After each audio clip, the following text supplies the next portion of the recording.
টাকা কি টাকা কি শুধুই কাগজের নোট, না এর পেছনে রয়েছে কোনো এক রহস্য অজানা যা আমরা সবাই জানি না এখনো।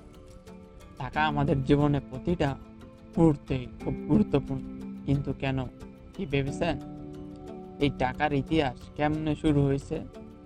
প্রাচীন যুগের মানুষ সরাসরি পণ্য বিনিময়ের মাধ্যমে লেনদেন করত, কিন্তু ধীরে ধীরে ধাতব মুদ্রা প্রচলন শুরু হয়।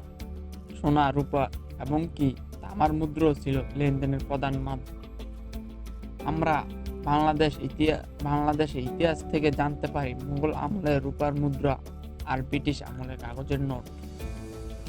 এইভাবে টাকার মানুষ জীবনে অবিচ্ছিন্ন অংশ হয়ে ওঠে। কিন্তু 1971 সালের স্বাধীনতার পর বাংলাদেশের ব্যাংকের উদ্যোগে প্রথমবারের মতো টাকা ছাপানো হয়। নোটে মুক্তিযোদ্ধা, কৃষক, শ্রমিক ও জাতীয় স্থাপত্যের প্রতিছবি দেখা যায়। আজকের বাংলাদেশে 2 টাকা থেকে শুরু করে 1000 টাকার নোট প্রচলিত আছে। ডিজিটাল যুগের পাশাপাশি মোবাইল ব্যাংকিং এমনকি লেনদেনের দিগন্ত খুলে দিচ্ছে। টাকা লেনদেনের মাধ্যম নয়, এটি একটি জাতির ইতিহাস, একটি জাতির সংস্কৃতি ও অগ্রগতির প্রতীক।